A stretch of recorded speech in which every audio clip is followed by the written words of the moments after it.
مرحبا أهلا النوادي.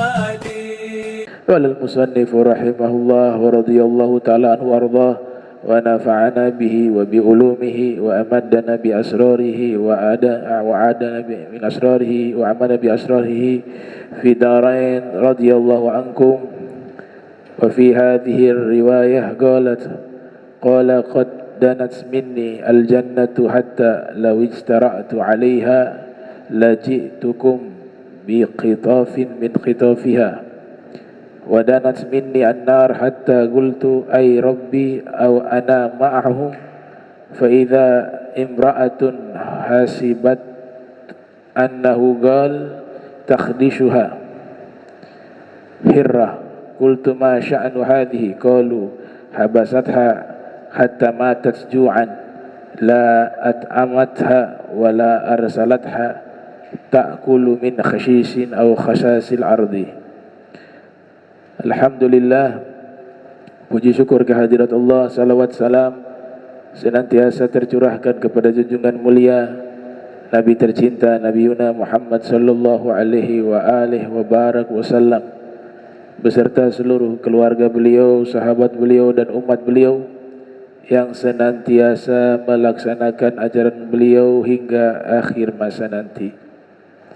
Yang sama-sama kami muliakan seluruh imam masjid Al-Muhajirin, wabil khusus Al-Habib Alwi Al-Bar, mata'ana Allah ta'ala bituli hayatihi wa umrih wa nafa'ana bihi wa bi ulumihi fid darain, wal Ustaz Dr. Abdurrahman wa Paman Sufni wa jami'il hadirin, Al-Habib Alwi Al-Bar, Paman Zain Abbas, beserta seluruh hadirin hadirat yang saya muliakan, yang saya hormati, Ustaz Jamal, mata'ana Allah ta'ala bituli hayatihi wa umrih wa jami'il hadirin. Diriwayatkan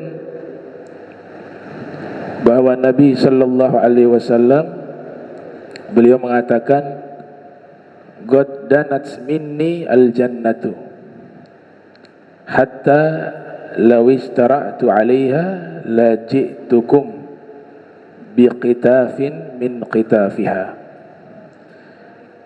Nabi ketika melaksanakan salat al-kusuf, salat gerhana matahari, di momentum tersebut Allah Ta'ala buka tabir. Jadi Nabi secara langsung melihat surga ketika beliau sedang melaksanakan sholat. Dalam riwayat di situ sholat kusuf, sholat gerhana matahari.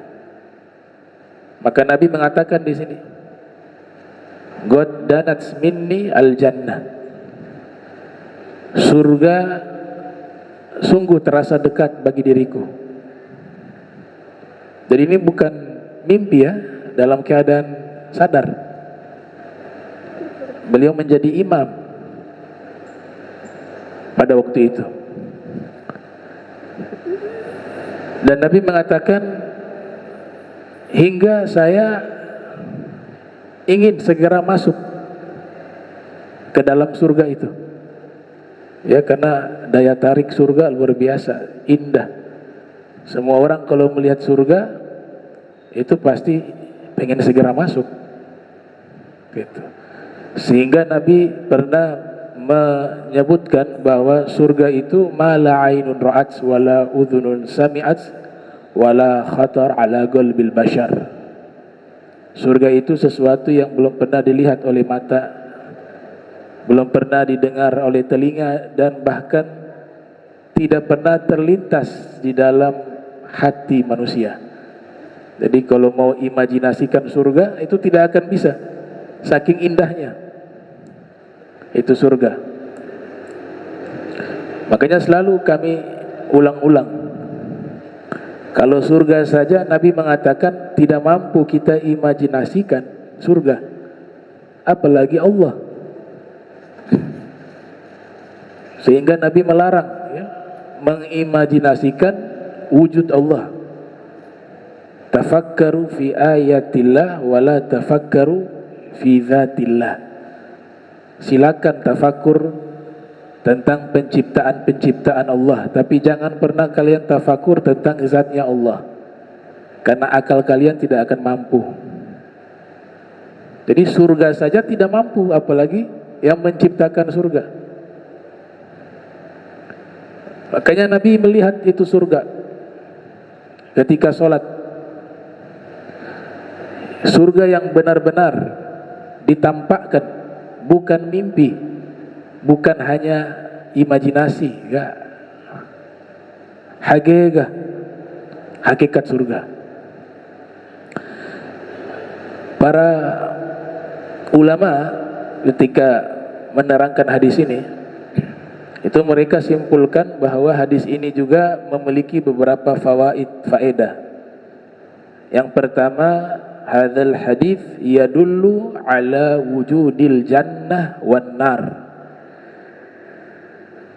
Di hadis ini menunjukkan bahwa yang namanya surga dan neraka itu ada. Karena di sini Nabi diperlihatkan secara langsung itu surga dan juga neraka. Dan wajib diyakini, wa huwa madhab ahli sunnati wal jamaah, terlebih khusus mazhab kita ahli sunnah wal jamaah, itu meyakini bahwa ada yang namanya surga, tempat yang disebut darun naim, tempat kenikmatan. Ada yang namanya neraka, darul iqab, tempat azab dan sanksi. Dan keyakinan kita yang mengikuti pemahaman ahli sunnah wal jamaah bahwa surga dan neraka sudah diciptakan. Saat ini sudah diciptakan, sudah ada, tapi penghuninya masih belum ada. Karena nanti setelah hari kiamat terjadi, baru masuk orang baik masuk ke surga, orang jahat masuk ke neraka. Tapi surga dan nerakanya sudah diciptakan oleh Allah. Itu keyakinan ahli sunnah wal jamaah. Syekh Nawawi Al-Bantini dan ulama-ulama ahli kalam itu mereka merinci ya, segala sesuatu ada 4. Ada yang pertama, syai'un la awwala lahu wa la akhira lahu. Wujud yang awalnya tidak ada dan akhirnya tidak ada. Atau sederhananya, sesuatu yang tidak ada awal dan tidak ada akhir. Jadi sesuatu itu terbagi 4. Segala sesuatu itu terbagi 4. Yang pertama, sesuatu itu, walaupun sesuatu ini nanti laisa kamitslihi syai'un, Allah tidak menyerupai segala sesuatu, tapi ulama kalam menyebutkan sesuatu agar lebih mudah dipahami. Jadi ada sesuatu yang awalnya tidak ada dan akhirnya tidak ada. Itu adalah Allah wa sifatuhu, dan seluruh sifat-sifatnya. Allah tidak ada awal dan Allah juga tidak ada akhir. Huwal awwalu wal akhiru wal zahiru wal batinu. Di dalam Al-Quran Allah Ta'ala berfirman, Dia Allah yang maha awal, yang tidak ada awalnya, yang maha akhir, yang tidak ada akhirnya. Nanti di dalam ilmu tauhid, yang tidak ada awal itu disebut dengan kidam, disebut dengan kidam. Tidak ada akhir disebut dengan baki, sifat wajibnya Allah. Nah, Allah tidak ada awal, tidak ada akhir. Ini yang pertama. Dan Ketika Allah itu ada, tidak ada awal.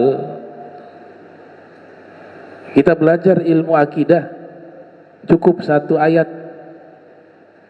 di mukaddimah surat Al-Isra, di mana Allah Ta'ala menceritakan peristiwa Isra-nya Nabi, diawali dengan kalimat Subhanalladzi asra bi'abdihi lailah. Diawali dengan kata subhana. Subhana itu apa? Ada sahabat bernama Tolha ibn Ubaidillah. Beliau mengatakan, sa'altu Rasulullah sallallahu alaihi wa alihi wasallam an tafsiri subhanallah. Saya bertanya langsung kepada Rasul tentang tafsiran subhanallah. Kemudian Nabi menjawab, tafsiran dari subhanallah yang selalu kita baca, kalimatut tasbih wa takdis. Kata Nabi, tafsiran dari subhanallah adalah huwa tanzihullah min kulli su', yaitu mensucikan Allah dari segala keburukan. Menyerupakan Allah dengan makhluk itu keburukan, baik secara fisik maupun sifat. Makanya akidah kita mazhab Asy'ari itu adalah kelompok yang mentanzih Allah, berusaha mensucikan Allah sesuci-sucinya. Makanya menjauhkan, jangan sampai terlintas di benak kita Allah itu mirip dengan makhluk. Itulah substansi dari subhanallah. Coba analisa itu surat Al-Isra. Cukup satu ayat ini sudah bisa menerangkan substansi dari tanzih, mensucikan Allah. Allah mulai subhanalladzi asra bi'abdihi laila. Maha suci Allah yang memperjalankan hambanya di waktu malam. Ada kata waktu malam, berarti kaitannya dengan waktu.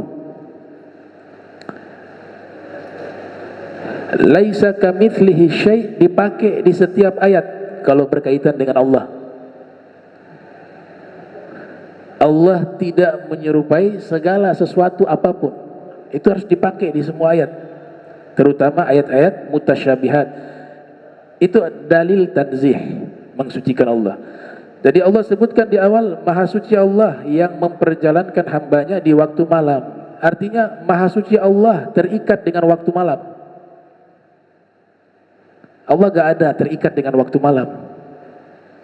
Allah tidak terikat dengan waktu masaan, waktu sore. Allah tidak terikat dengan waktu naharan, waktu siang.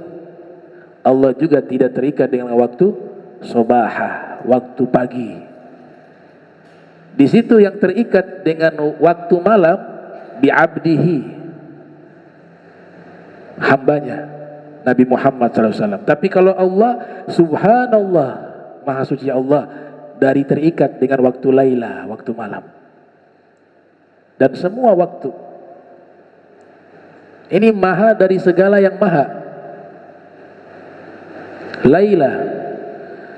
Jadi Allah tanzih, tersucikan, minal laili wan nahari was sabahi atau wal masai was sabahi.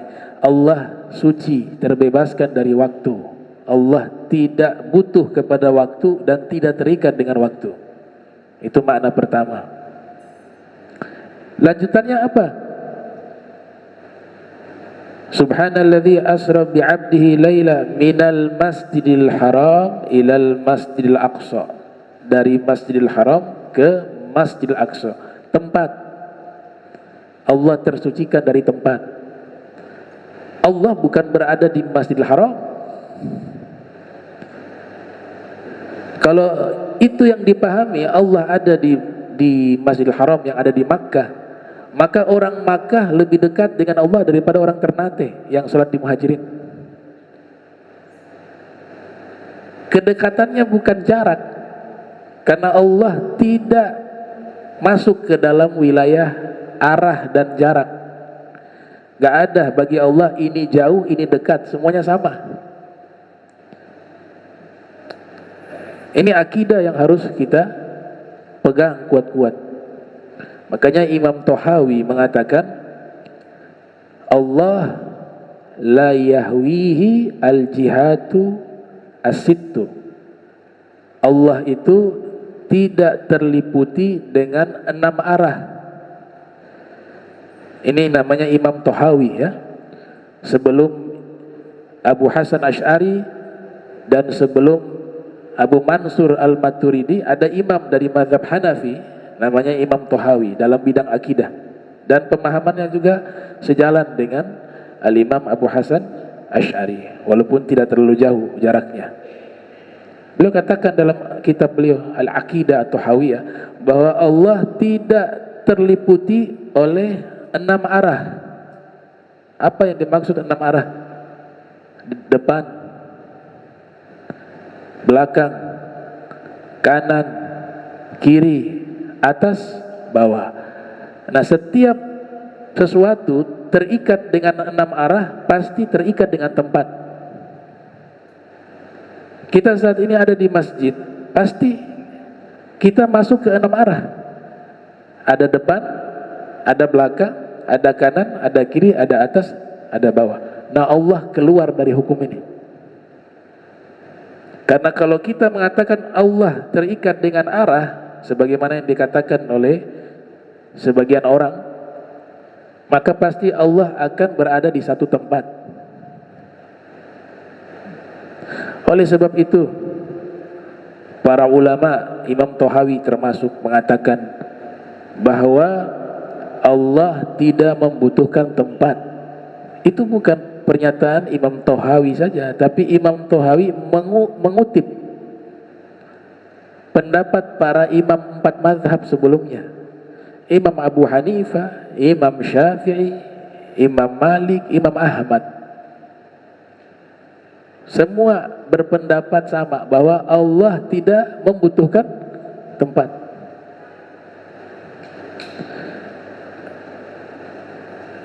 Al-Imam Ali Zainal Abidin bin Husain dalam doanya itu beliau mengatakan, anta Allah alladzi la yahwika makanun. Engkau adalah Allah yang tidak terliputi oleh satu tempat.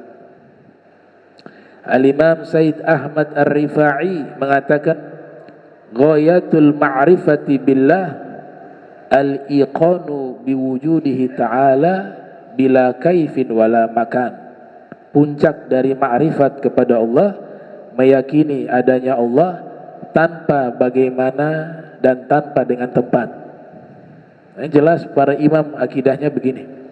Di zaman Nabi gak ada masalah ini. Masalah ini muncul setelah Rasulullah wafat ya.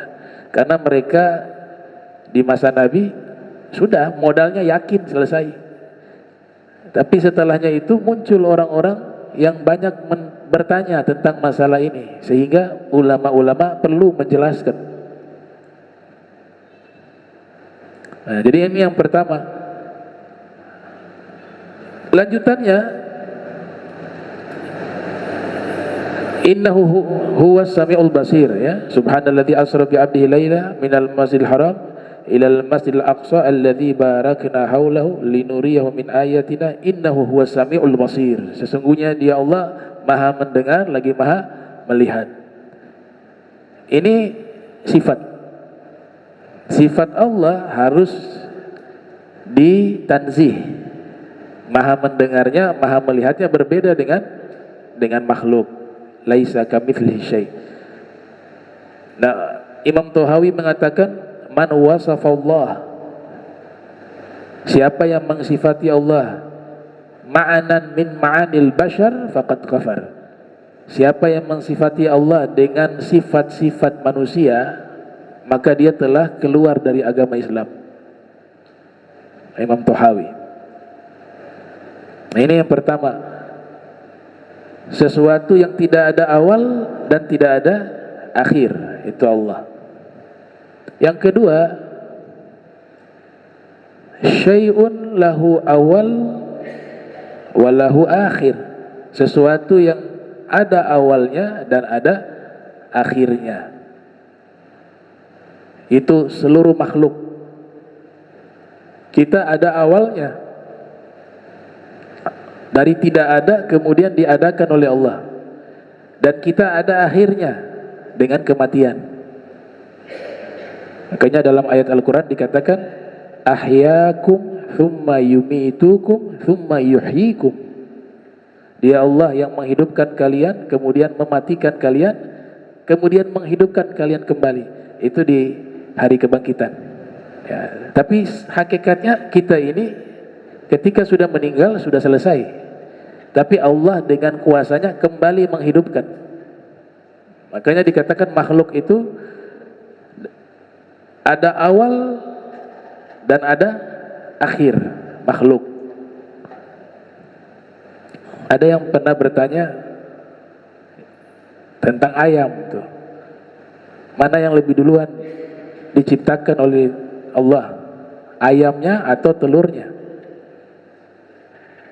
Saya jawab telurnya dulu baru ayam. Karena apa? Setiap kali beli telur ayam, yang kita sebut telur dulu baru ayam. Beli telur ayam, bukan ayam telur. Telur ayam.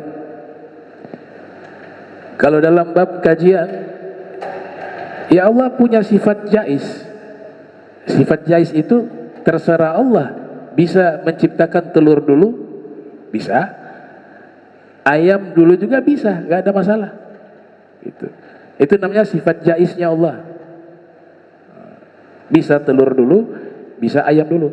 Tapi yang pasti, yang namanya makhluk pasti dari tidak ada. Mau cari namanya tasalsul, tidak mungkin tuh. Orang-orang Yunani mengatakan alam semesta ini tasalsul ya. Sebagian filosof, di antaranya Aristoteles. Nah, tasalsul itu tidak ada. Tasalsul itu segala sesuatu tidak ada awal. Pasti ujungnya mentok. Ayam dari mana? Telur. Telur dari mana? Dari ayam. Terus begitu. Tapi ujungnya pasti dari awal tidak ada, kemudian Allah ciptakan ada. Jadi teori tasalsul terbantahkan.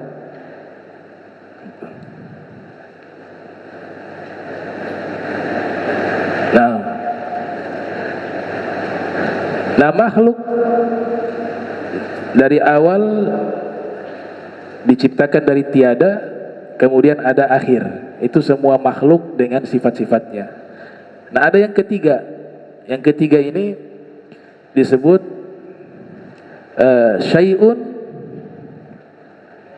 laisa lahu awal walahu akhir. Sesuatu yang awalnya tidak ada tapi akhirnya ada. Apa kira-kira? Ya, awalnya tidak ada tapi akhirnya ada. Alam ajali. Alam ajali. Apa itu alam ajali? Alam ajali itu adalah satu waktu, satu masa di mana Allah Ta'ala belum menciptakan segala sesuatu. Kan namanya makhluk dari tidak ada menjadi ada. Semua nih, mau surga, neraka, arsh, kursi, as-sama wal ard wasyams wal qamar wal fadha, semua ini makhluk yang sebelumnya tidak ada. Nah, sebelum Allah belum menciptakan segala sesuatu, alamnya namanya alam ajali. Nah, alam ajali ini gak ada awal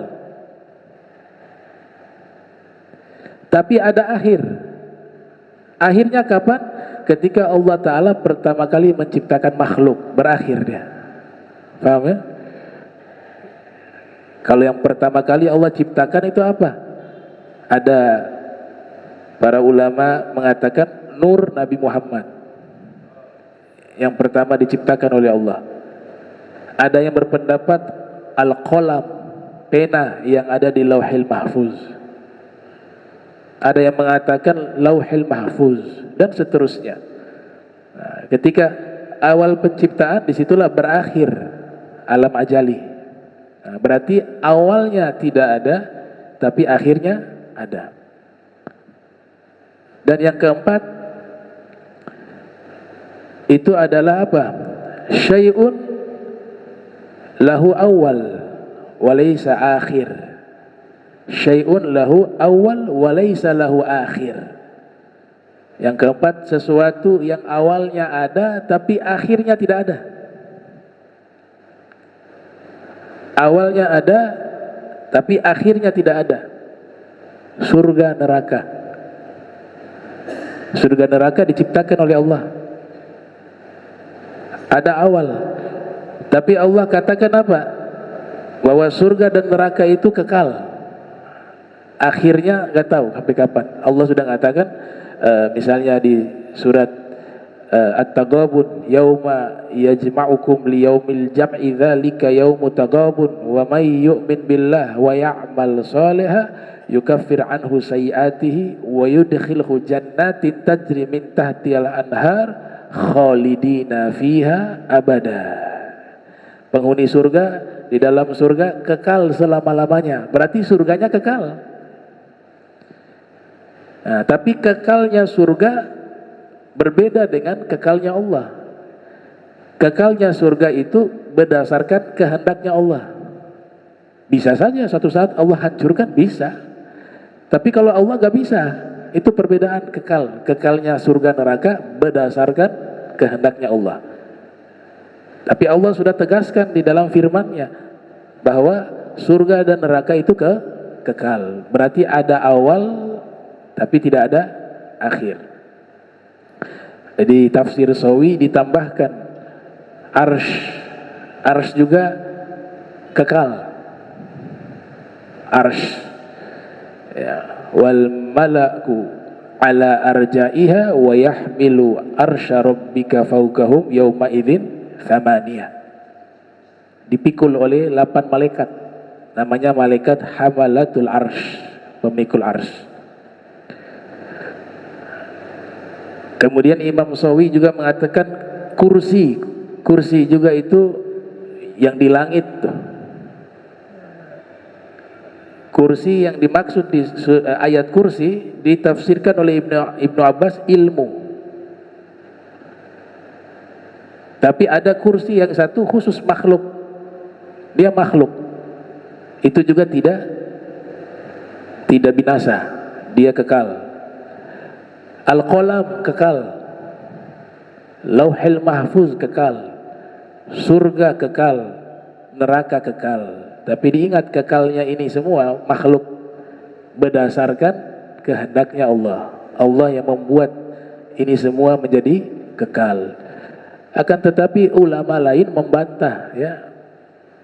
Kata ulama lain, segala sesuatu akan binasa. Segala sesuatu akan binasa. Diambil dalil ayat Al-Quran, kullu syai'in halikun illa wajhahu. Segala sesuatu dengan bentuk nakiro, sesuatu tanpa terkecuali akan binasa. Yang kekal hanya Allah.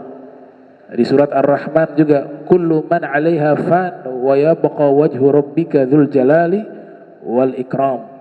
Segala sesuatu di muka bumi ini akan binasa. Nah, yang kekal hanya Allah. Nah, jadi ada dua pendapat. Ada yang mengatakan bahwa teori kekalnya arsy, kekalnya surga neraka itu terbantahkan. Tapi surga neraka ini enggak. Nasnya ada Al-Quran, ya. Surga neraka itu Allah katakan kekal. Tapi kalau arsy enggak ada keterangan dalam Al-Quran. Kekal. Kursi, Al-Qalam, Lauhil Mahfuz enggak ada keterangan. Makanya dikatakan yang lain itu akan dibinasakan kecuali surga dan neraka. Nah, ini tentang ilmu kalam, ya. Ilmu kalam memang ilmu yang rumit. Makanya jangan terlalu dalam-dalam, nanti gila. Itu masih sederhananya tuh, belum bagian dalamnya tuh. Masih sederhananya sudah seperti itu. Nah, orang yang ingin belajar ilmu kalam wajib mengetahui bahasa Arab. Wajib. Bahasa Arab wajib, karena ada istilah-istilah yang digunakan dalam ilmu kalam menggunakan bahasa Arab. Dari dulu dibahasnya menggunakan bahasa Arab. Dan yang mampu menerjemahkan firman Allah hanya bahasa Arab. Bahasa lain gak bisa. Makanya Allah pilih bahasa Arab menjadi bahasa yang menerjemahkan firman Allah, Al-Quran. Itu.